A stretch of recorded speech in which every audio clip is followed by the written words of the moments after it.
Hello everyone, welcome back to my channel.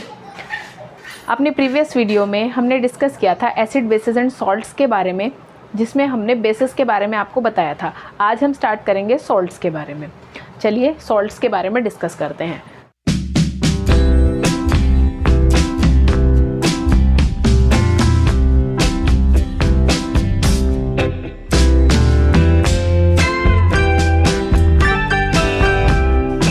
Salts.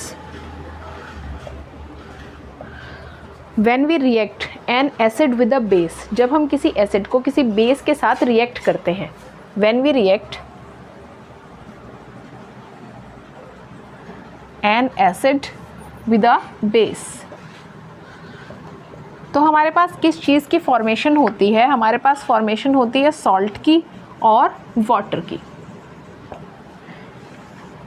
ठीक है, तो ये जो एसिड और बेस के कॉम्बिनेशन से, इनकी रिएक्शन से बनते हैं, उन्हें हम कहते हैं सॉल्ट्स। इसमें एक रिएक्शन कैरी आउट करती है, उस रिएक्शन को हम कहते हैं neutralization reaction. Neutralization reaction. Neutralization reactions क्या होती हैं? ऐसी रिएक्शंस जिनमें एसिड्स और बेस रिएक्ट करके क्या बनाते हैं? सॉल्ट और वाटर बनाते हैं। इस रिएक्शन को हम कहते हैं न्यूट्रलाइजेशन रिएक्शन। यानी कि जब एसिड के इफ़ेक्ट को बेस या बेस के इफ़ेक्ट को एसिड न्यूट्रलाइज कर देता है, तो उसे हम कहते हैं न्यूट्रलाइजेशन रिएक्शन। एज लाइक हमने एसिड ले लिया HCl, हाइड्रोजन क्लोराइड, और बेस ले लिया हमने क्या? NaOH, sodium hydroxide. हमने एक एसिड ले लिया HCl और बेस ले लिया NaOH, सोडियम हाइड्रोक्साइड। जब हम इन दोनों को रिएक्ट कराते हैं तो हमारे पास बनता है NaCl, सोडियम क्लोराइड प्लस में H2O यानी water. This sodium chloride is a salt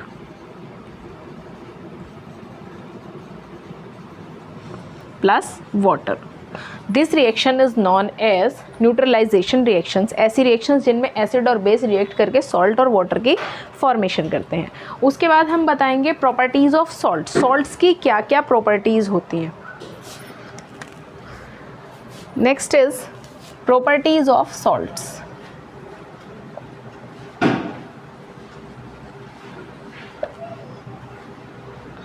salts की क्या क्या प्रॉपर्टीज़ होती हैं? First is salts are mostly solid. ज़्यादातर जो सॉल्ट्स होते हैं वो क्या होते हैं? सॉलिड स्टेट में होते हैं। सॉलिड्स के इनके सॉल्ट्स के मेल्टिंग पॉइंट और बॉइलिंग पॉइंट क्या होते हैं? हाई होते हैं। High melting and boiling points. Third, salts जो होते हैं मोस्टली वाटर के अंदर सोल्यूबल होते हैं, सोल्यूबल इन वाटर। नेक्स्ट है सॉल्ट्स जो हैं वो इलेक्ट्रिसिटी कंडक्ट करते हैं, कंडक्ट इलेक्ट्रिसिटी। नेक्स्ट है सॉल्ट जो होते हैं वो नेचर में क्या होते हैं? डेलिक्यूसेंट होते हैं। और नेक्स्ट सॉल्ट्स जो होते हैं वो एफ्लोरेसेंट होते हैं।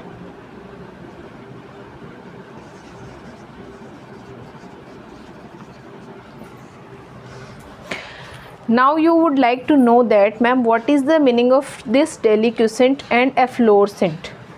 डेलिक्यूसेंट क्या होते हैं और एफ्लोरेसेंट्स क्या होते हैं? डेलिक्यूसेंट का मतलब होता है उस तरह के सॉल्ट्स जो कि एटमॉस्फेयर से वाटर मॉलिक्यूल्स को एब्जॉर्ब कर लेते हैं। वाटर मॉलिक्यूल्स को एब्जॉर्ब कर लेते हैं एटमॉस्फेयर से, तो उन्हें हम कहते हैं डेलिक्यूसेंट। दैट एटमॉस्फेयर से क्या कर लेते हैं?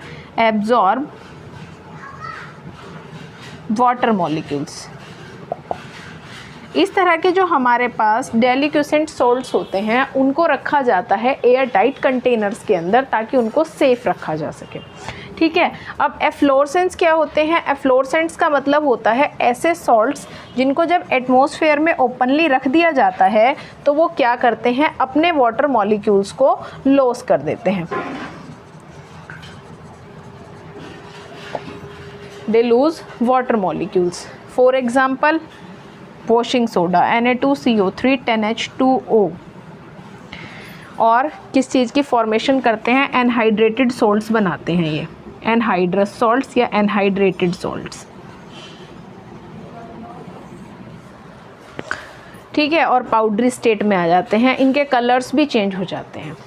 और ये वापस अगर इन्हें वाटर के साथ रिएक्ट किया जाता है तो फिर से क्या होते हैं, वाटर के साथ वापस रिएक्ट करने से फिर से इनका कलर, पहले का कलर जो होता है वो गेन कर लेते हैं और पहले की तरह ही फिर से हाइड्रेटेड हो जाते हैं। हाइड्रेटेड मीन्स जिसमें वाटर की प्रेजेंस होती है, उन सॉल्ट्स को हम कहते हैं हाइड्रेटेड सॉल्ट्स। ठीक है, उसके बाद हम क्या डिस्कस करेंगे? उसके बाद हम करेंगे क्लासिफिकेशन ऑफ सॉल्ट्स। सॉल्ट्स की क्लासिफिकेशन किन बेसिस पर की जाती है? क्लासिफिकेशन ऑफ सॉल्ट्स,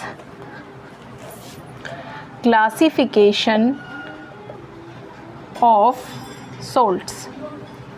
सॉल्ट्स को 3 तरह से क्लासिफाई किया जाता है।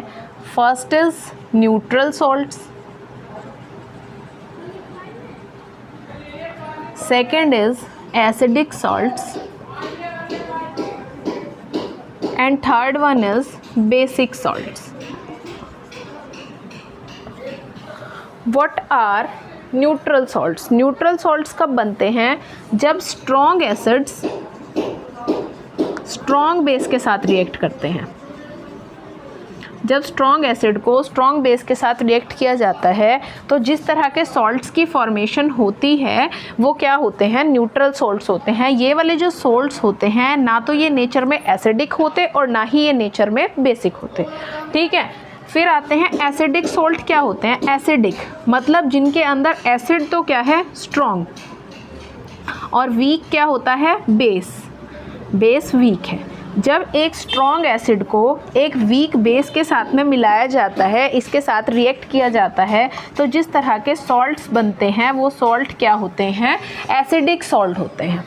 ठीक है, उसके बाद आता है आपके पास बेसिक सॉल्ट। बेसिक सॉल्ट में क्या होता है? जब किसी स्ट्रॉन्ग बेस को ऐड किया जाता है किसी वीक एसिड के साथ, स्ट्रॉन्ग बेस को रिएक्ट करते हैं एक वीक एसिड के साथ, तो जो सॉल्ट बनता है वो आपका होता है बेसिक सॉल्ट। इसके अंदर बेसिक प्रॉपर्टी ज़्यादा होती है क्योंकि बेस क्या है? स्ट्रॉन्ग है और एसिड क्या है? वीक है। ठीक है, टाइप्स ऑफ सॉल्ट्स। सॉल्ट्स किस किस तरह के होते हैं? सल्फेट्स होते हैं, कार्बोनेट्स होते हैं, नाइट्रेट्स होते हैं और क्लोराइड्स होते हैं। किस तरह से बनते हैं ये?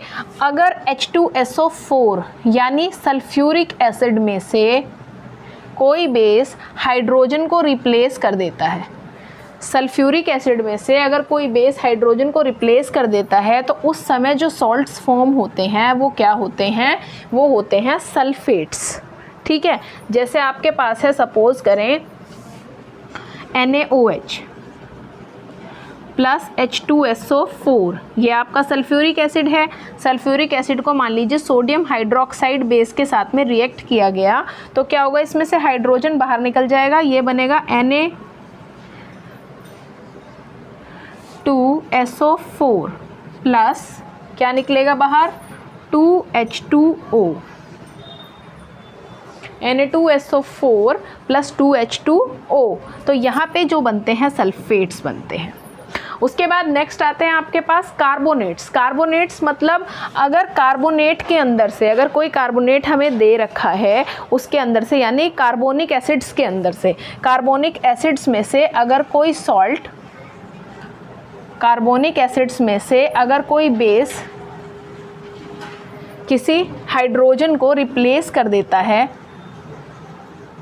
हाइड्रोजन को रिमूव करके उसकी जगह आ जाता है, तो वो किसकी फॉर्मेशन होती है? कार्बोनेट्स की।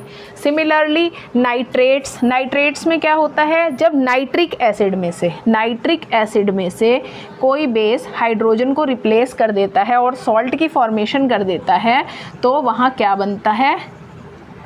नाइट्रेट। इसमें भी इसी तरह का एग्जाम्पल ले सकते हैं हम, जैसे सपोज करो कि KOH ले लिया हमने, उसको रिएक्ट किया किसके साथ में, नाइट्रेट के साथ यानी HNO3 के साथ। तो ये बन जाएगा आपका KNO3, पोटेशियम नाइट्रेट बन गया प्लस में H2O। तो ये वाले जो सॉल्ट्स बनते हैं ये नाइट्रेट्स की फॉर्मेशन होती है।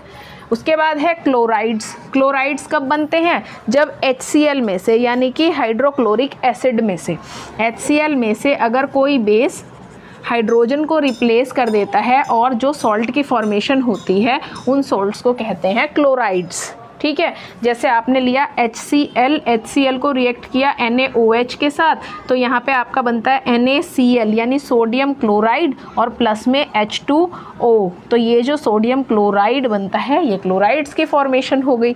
तो इस तरह से हमारे पास बनते हैं टाइप्स ऑफ सॉल्ट्स। अभी मैंने एक वर्ड आपको बताया था हाइड्रेटेड और एनहाइड्रस सॉल्ट्स। हाइड्रेटेड का मतलब जिनके अंदर वाटर ऑफ क्रिस्टलाइजेशन होता है यानी वाटर के मॉलिक्यूल्स होते हैं वो हाइड्रेटेड सॉल्ट्स होते हैं, और जिनमें वाटर के मॉलिक्यूल्स नहीं होते वो क्या होते हैं, एनहाइड्रस सॉल्ट्स होते हैं। ठीक है, तो यहाँ पे हमारा सॉल्ट्स का टॉपिक कंप्लीट हो गया। उसके बाद में कॉमन सॉल्ट्स से क्या क्या चीज़ें बनती हैं, किस किस तरह के केमिकल कंपाउंड्स की फॉर्मेशन होती है, वो हम अपनी अगली वीडियो में डिस्कस करेंगे, इसलिए वीडियोज़ को देखते रहिए। अगर आपको मेरी आज की वीडियो अच्छी लगी है तो वीडियो को लाइक करें, अगर चैनल को अभी तक सब्सक्राइब नहीं किया है तो चैनल को सब्सक्राइब करें और नोटिफिकेशन बेल को प्रेस करें ताकि आपको आगे आने वाली वीडियोज़ का नोटिफिकेशन मिलता रहे। Thank you so much.